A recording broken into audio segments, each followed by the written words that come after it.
और ये IIT JEE का क्वेश्चन है और अभी रिसेंट में ही आया है IIT में। तो सॉलिड स्टेट में आपको इसी तरह की ज्योमेट्री सॉल्व करनी है केमिस्ट्री में, और इसलिए सॉलिड स्टेट बहुत आसान होता है, क्योंकि सॉलिड स्टेट में बहुत ज़्यादा केमिस्ट्री का इंटरफेरेंस अभी नहीं आया है, और इंट्रोडक्टरी लेवल में आपके लेवल में बहुत ज़्यादा केमिस्ट्री सॉलिड स्टेट में दिखता भी नहीं है, ज्योमेट्री ज़्यादा दिखता है। तो सिंपल क्यूबिक सिस्टम में कुछ सिचुएशन मैंने आपको समझाया। अब जरा चले थोड़ा डिफिकल्ट यूनिट से बॉडी सेंटर्ड क्यूबिक लैटिस में, और देखें क्या होता है बॉडी सेंटर्ड क्यूबिक लैटिस में।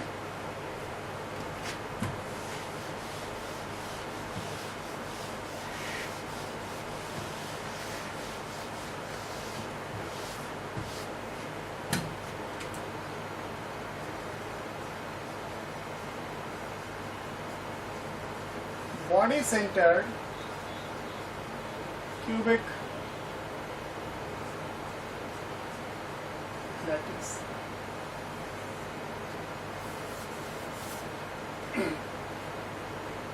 क्वालिटेटिवली मैंने आपको दिखाया था अभी भी कि बॉडी सेंटर्ड क्यूबिक लैटिस में क्या होता है। Atoms are present at corners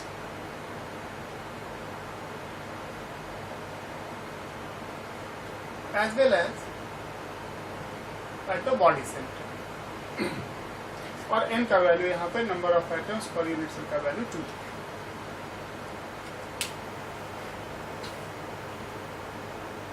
लेकिन इसमें विजुअलाइजेशन थोड़ा सा कॉम्प्लिकेटेड भी है और वो इम्पोर्टेंट है। उसके बिना हम इसमें यूनिट सेल के साइड लेंथ और रेडियस ऑफ द एटम में रिलेशन एस्टेब्लिश ही नहीं कर सकते। मैं आपको कोशिश करता हूं बॉडी सेंटर्ड क्यूबिक लैटिस को रियलाइज करवाने का, कि जब रियलाइज करें कि body centred cubic lattice actual में 3D में क्लोजेस्ट कॉन्टैक्ट में किस तरह से दिखे। हमने क्या किया, जरा इमेजिन करो, हमने 4 आइडेंटिकल स्फीयर को एक प्लेन पे इस तरह से रख के चिपका दिया, वेल्ड कर दिया। 4 आइडेंटिकल स्फीयर्स को इस तरह से हमने वेल्ड कर दिया।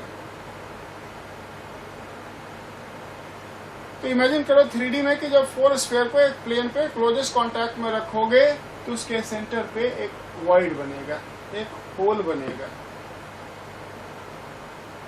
उस होल में हमने एक 5th sphere of same radius रखा। तो आप ज्योमेट्रिकली इस बात को प्रूव कर सकते हैं कि नीचे जो होल बन रहा था उसका रेडियस स्फीयर के रेडियस से कम होगा, यानी कि ये जो 5वां स्फीयर 5th स्फीयर ऊपर से रखा है उस होल में पूरा पूरा फिट नहीं आएगा।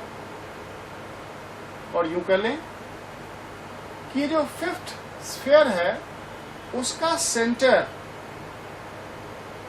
बॉटम में जो 4 स्फीयर, बेस में जो 4 स्फीयर है उनके सेंटर के प्लेन में नहीं होगा।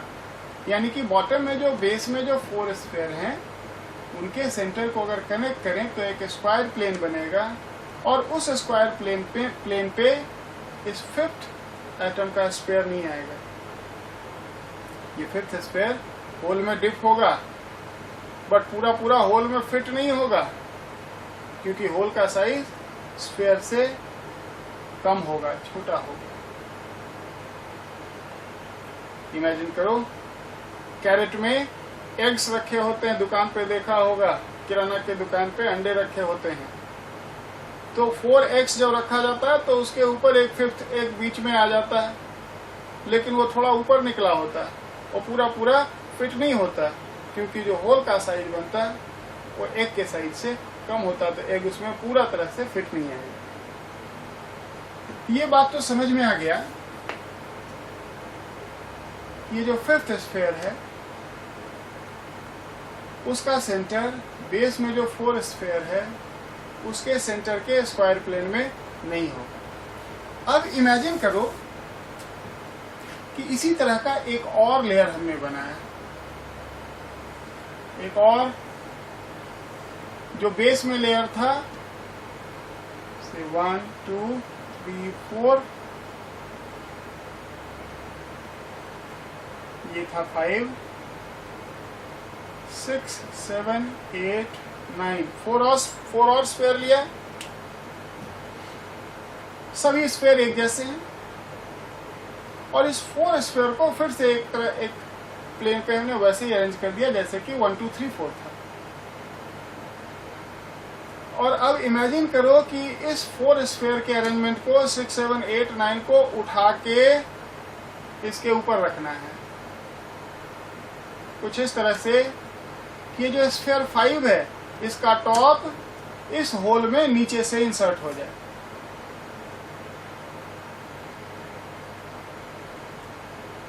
इसको उठा के हमने 5th स्फेयर के ऊपर रखा ताकि 5th स्फेयर सैंडविच हो गया बिटवीन प्लेन 1 2 3 4 एंड 6 7 8 9, सैंडविच हो गया। अब देखो ये डिस्टेंस तो 2r है,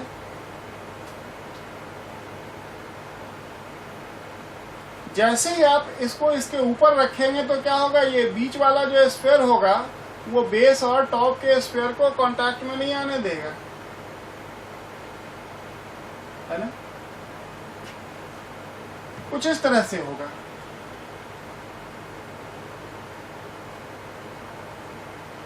वन टू थ्री फोर, यहाँ पे होगा 5 और फिर ऊपर होगा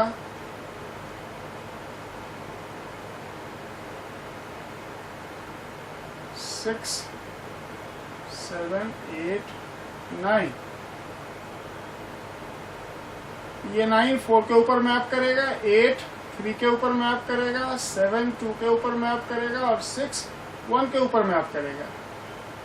और इन दोनों के सेंटर को जब कनेक्ट करेंगे तो उसके सेंटर पे ये 5 दिख रहा होगा। और इस 5 के वजह से 3 8 को नहीं टच करेगा, 2 7 को, बीच में गैप होगा, इन दोनों लेयर के बीच में गैप होगा, यानी कि ये डिस्टेंस तो 2r है, लेकिन ये जो डिस्टेंस होगा ये ग्रेटर देन 2r होगा।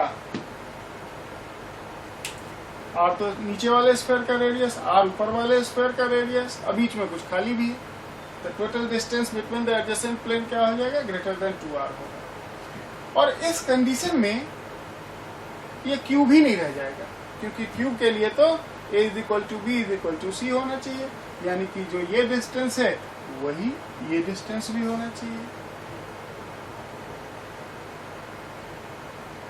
यानी कि बॉडी सेंटर्ड क्यूबिक लैटिस फिलहाल ये नहीं है। अब इसको बनाना है बॉडी सेंटर्ड क्यूबिक लैटिस। देखो ये सॉलिड है, 3D में इसको विजुलाइज करना, हम बनाने जा रहे हैं इसको बॉडी सेंटर्ड क्यूबिक लैटिस।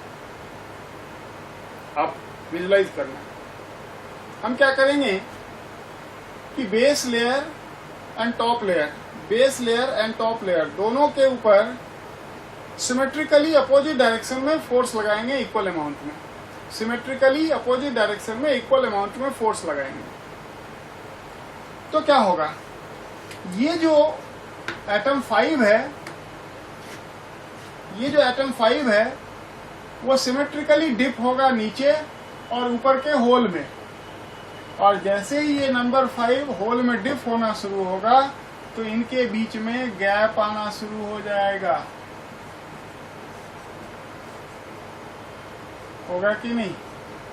आप होल में कुछ इंसर्ट करोगे तो होल का साइज बड़ा होने लगेगा तो एक्सपेंशन होगा और इनके बीच में गैप होना शुरू होगा। रिजल्ट क्या होगा, ये डिस्टेंस इंक्रीज होना शुरू होगा, ये डिस्टेंस इंक्रीज होना शुरू होगा और ये डिस्टेंस डिक्रीज होना शुरू होगा,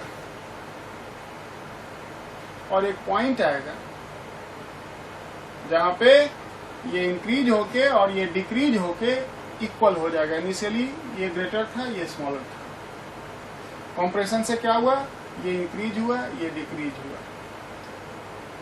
वो पॉइंट जहां पे ये डिस्टेंस और ये डिस्टेंस इक्वल हो जाएगा, फोर्स लगाना बंद कर देंगे और उस पॉइंट पे ये परफेक्ट क्यूब हो जाएगा और वो बॉडी सेंटर्ड यूनिट सेल को रिप्रेजेंट करेगा। यानी कि बॉडी सेंटर्ड क्यूबिक लैटिस में ये डिस्टेंस जो है ये 2r से ज्यादा होगा, एडजेसेंट एटम कांटेक्ट में नहीं होगा, लेकिन जो बॉडी सेंटर पे होगा वो इन 4 के भी कांटेक्ट में होगा और ऊपर वाले 4 के भी कांटेक्ट में होगा। तो बॉडी सेंटर को हमने डिस्कस करके क्या एस्टेब्लिश किया कि इन BCC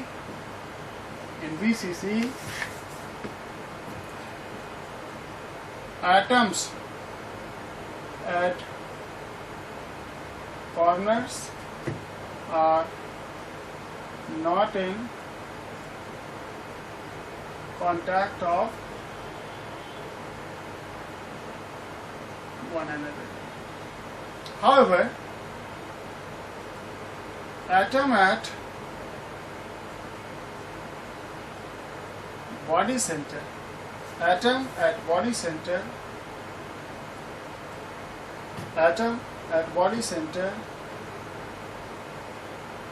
remain in contact of all corner atoms.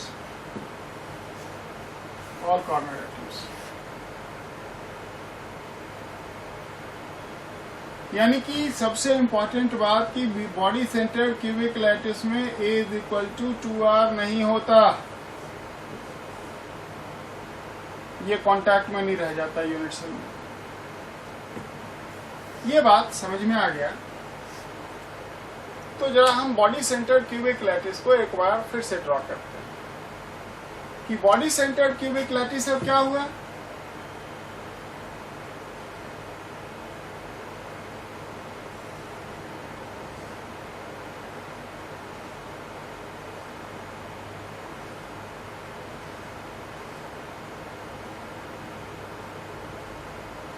atoms at corners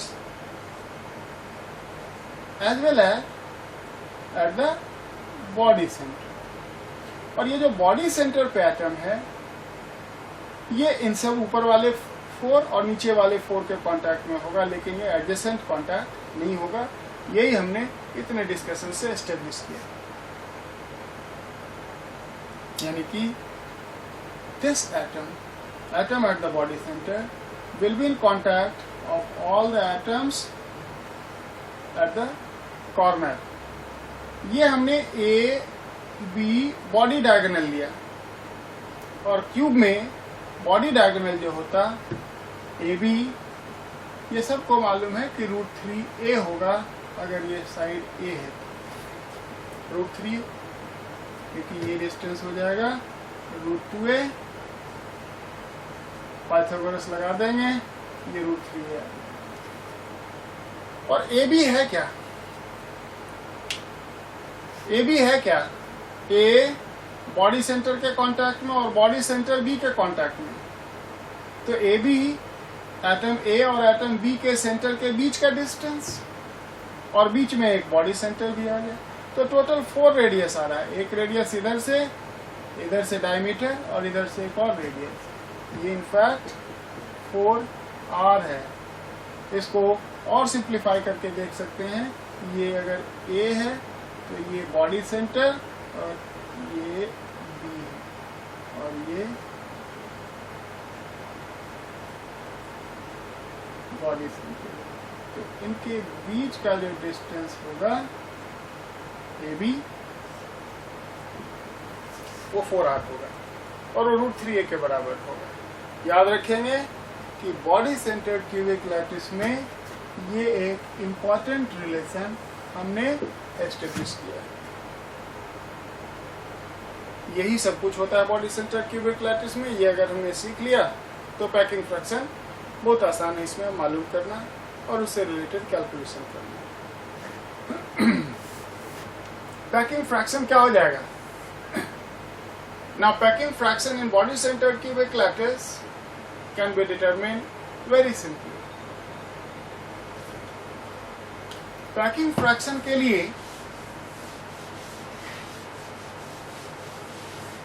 अब स्टेज तैयार है और just less than a minute में पैकिंग फ्रैक्शन कैलकुलेट हो जाएगा। Packing fraction volume of atoms divided by volume of unit cell, और ये क्या हो जाएगा? 2 एटम होता बीसीसी में, इनका value 2 into 4/3 pi r cube, 2 into 4/3 pi r cube into volume of unit cell a cube, जहाँ पे रिलेशन है 4r is equal to √3a। तो a क्या हो जाएगा? 4r upon √3। तो a क्यूब क्या हो जाएगा?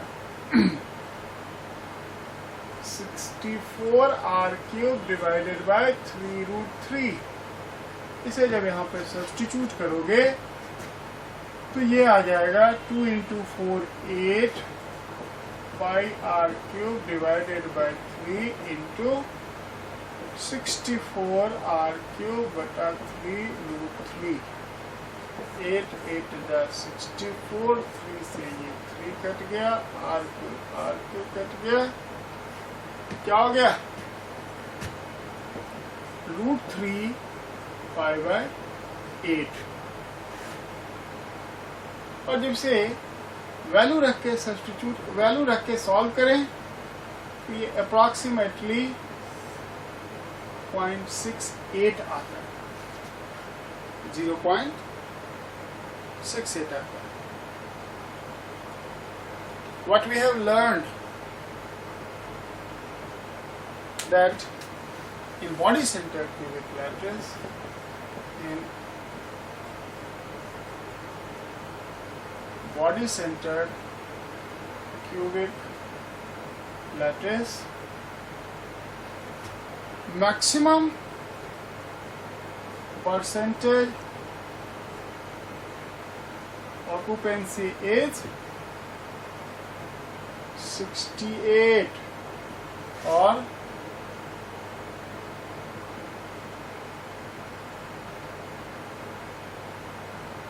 minimum vacancy is 32%। इससे क्या कंक्लूजन हम ड्रॉ कर सकते हैं कि body centred cubic lattice has greater packing efficiency than simple cubic system। Same sphere को अगर आप सिंपल क्यूबिक अरेंजमेंट में रखोगे तो मैक्सिमम 52% वॉल्यूम ही ऑक्युपाई कर पाओगे, लेकिन अगर उसी स्फीयर को बॉडी सेंटर्ड क्यूबिक अरेंजमेंट में रखोगे तो मैक्सिमम 68% स्पेस ऑक्युपाई हो सकता है। यानी कि sphere, atoms, molecules can more efficiently be packed, arranged in body centered cubic lattice। समझ गए? Once we know this body centered cubic lattice, यहाँ पे अब एक और टर्म हम इंट्रोड्यूस करने जा रहे हैं जो सॉलिड में थोड़ा इंपॉर्टेंट होता है, क्वेश्चन उस पे भी आता है। empirical formula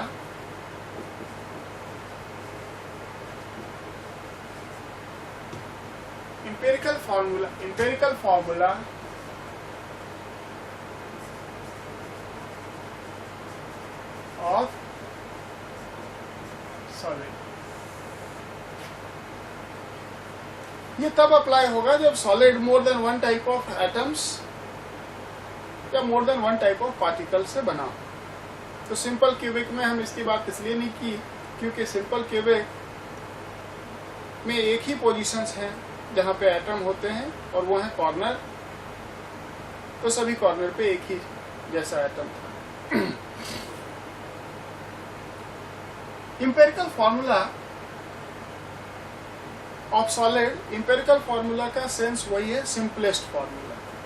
हमने 11th क्लास में मोल कॉन्सेप्ट में इंपेरिकल फॉर्मूला टर्म डिफाइन किया था।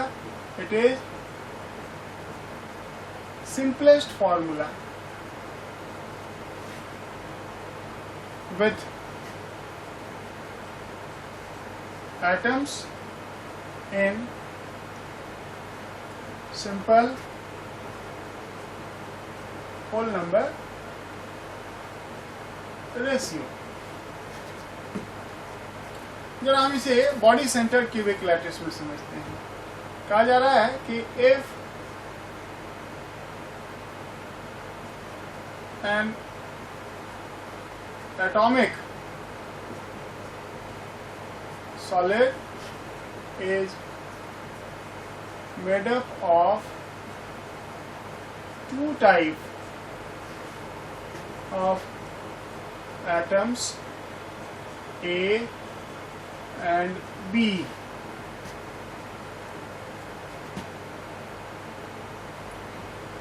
and as BCC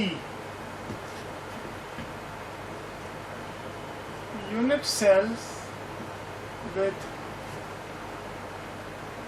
A at corners, B at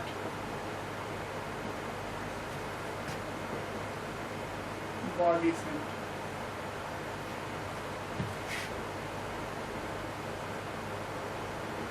Determine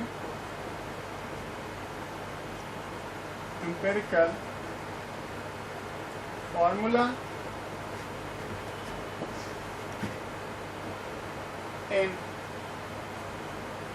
perfect solid। एक एक करके 2-3 इंस्टांसेस मैं आपको दिखाता हूँ। परफेक्ट सॉलिड, परफेक्ट सॉलिड का मतलब हुआ कि solid as given is perfect, there is no defect. क्या कह रहा है? A and B two type of atom, BCC arrangement, A corner पे है और बी बॉडी सेंटर पे। तो इसे सॉल्व करने के लिए हमें नंबर ऑफ एटम्स काउंट करना होगा। नंबर ऑफ ए कितना हो जाएगा? ए कॉर्नर पे है और कॉर्नर से 1/8 आता क्यूबिक में, 1/8 into 8 1। Number of B 1 body centre पे, और इसलिए empirical formula is simple A B. अब थोड़ा इसमें कुछ वेरिएशंस लाते हैं। अब कहा गया 1 corner is remaining unoccupied per unit cell। Defect आ गया, and on an average solid का एक कॉर्नर वेकेंट रह गया पर यूनिट सेल। तो इस केस में नंबर ऑफ ए पर यूनिट सेल क्या हो जाएगा? 1/8 इंटू 7 कॉर्नर पे ही है, 7/8। लेकिन नंबर ऑफ बी क्या हो जाएगा पर यूनिट सेल? ये 1 ही रह गया। तो इंपेरिकल फॉर्मूला A 7/8 B 1। इसको जब सिंपल होल रेशियो में कन्वर्ट करोगे तो इसे 8 से मल्टीप्लाई करोगे तो ये A7 B 8 आ। इस तरह से हम इंपेरिकल फार्मूला मालूम करते हैं। और इंपेरिकल फार्मूला के क्वेश्चन ज़्यादा बॉडी सेंटर एफसीसी में बनता, फेस सेंटर क्यूबिक लैटिस में बनता, बीसीसी में नहीं बनता। एक ही सिचुएशन इसमें पॉसिबल है जो चेंज हो सकता है, वो मैंने आपको दिखाया और आपको समझ में आ गया कि क्या होता है पैकिंग फ्रैक्शन, है ना। बॉडी सेंटर्ड क्यूबिक लैटिस में पैकिंग फ्रैक्शन निकालना हमने सीखा। बॉडी सेंटर्ड क्यूबिक लैटिस में इंपेरिकल फार्मूला एक टर्म हमने इंट्रोड्यूस किया and we understand what is empirical formula and how it is determined. अब इसके बाद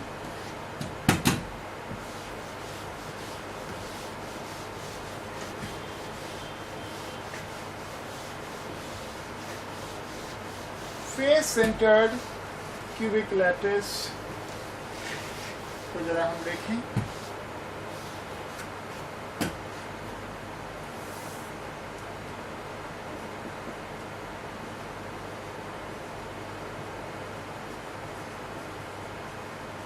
फेस सेंटर्ड क्यूबिक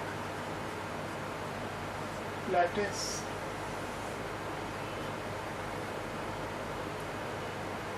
बिगनिंग में यूनिट सेल्स हमने देखा था कि यूनिट सेल्स एफसीसी में कैसा होता, cube with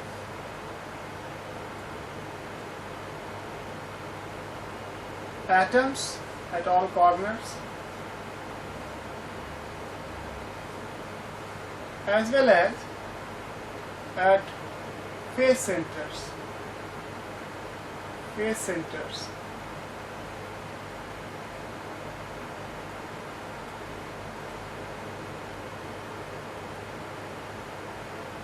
Bottom face, top face, right face, left face, front face, rear face.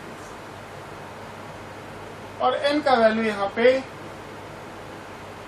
1/8 into 8 plus 1/2 into 6, ये 4 आ जाता है। हमने पहले ही कैलकुलेट कर रखा है। कॉर्नर से 1 और फेस सेंटर से 3 आता है। हर फेस से हाफ हाफ हाफ आता है। क्लोजेस्ट कॉन्टैक्ट में इसमें क्या सिचुएशन है जरा वो देखें, वो इम्पोर्टेंट है। अगर इसके फेस का क्रॉस सेक्शनल व्यू देखें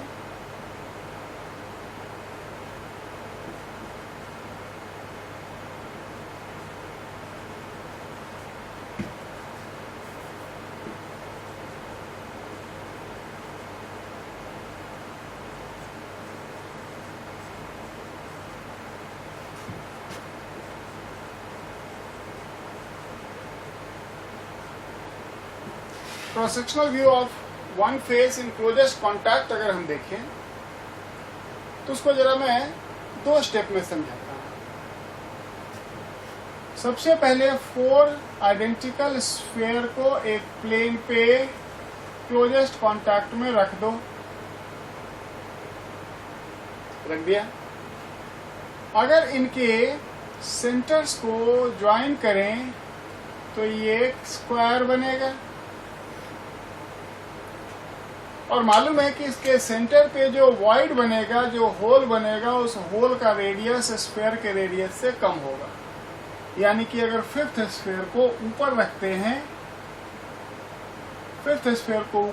हैं तो वो हैंग हो रहा होगा वॉइड में, पूरी तरह से फिट नहीं होगा। यानी कि इस फिफ्थ स्फीयर का सेंटर जो ऊपर से रखा,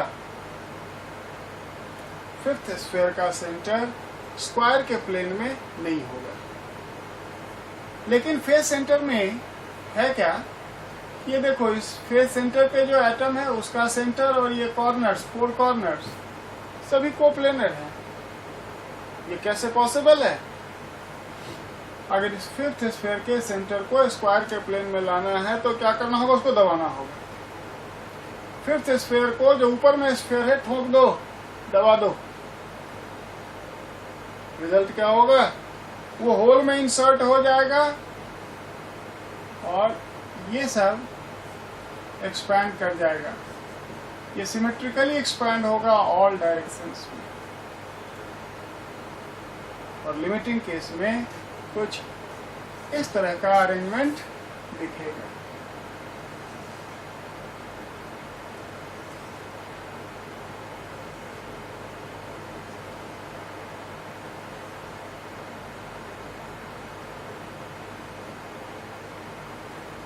दिखेगा कि नहीं?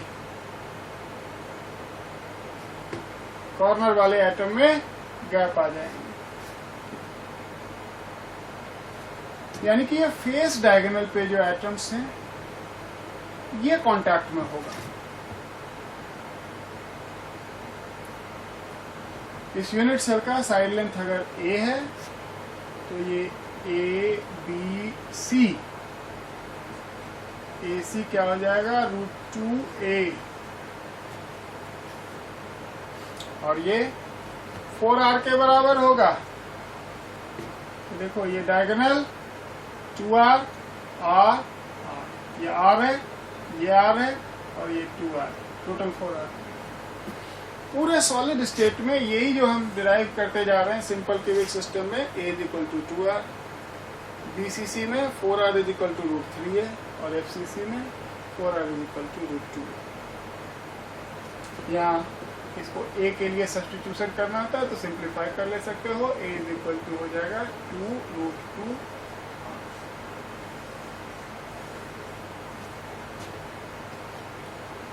और अब पैकिंग फ्रैक्शन, पैकिंग फ्रैक्शन के लिए नाउ स्टेज इज रेडी, है ना। phi = 4 atom into 4/3 πr³ and volume of unit cell AQ। A के लिए क्या सब्स्टिट्यूट करेंगे 2r, ये हो जाएगा 16 πr³ divided by 3 2√2 power 3 r³। ये हो जाएगा 2 2 4 2 8 2 16√2, डिनोमिनेटर में इसका क्यों हो जाएगा 16√2, 16 16 कट जाएगा, ये हो जाएगा पाई r³ भी कट जाएगा अपॉन 3√2। जब पाई की वैल्यू सब्स्टिट्यूट करके इसको सॉल्व करोगे 3.14 डिवाइडेड बाय 3 इंटू 1.414, ये फिगर सब्स्टिट्यूट करके सॉल्व करोगे तो ये अप्रॉक्सीमेटली 0.74 आता है, 0.74।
लाइट गए और मुझे पता ही नहीं इसको सेव कैसे करना है।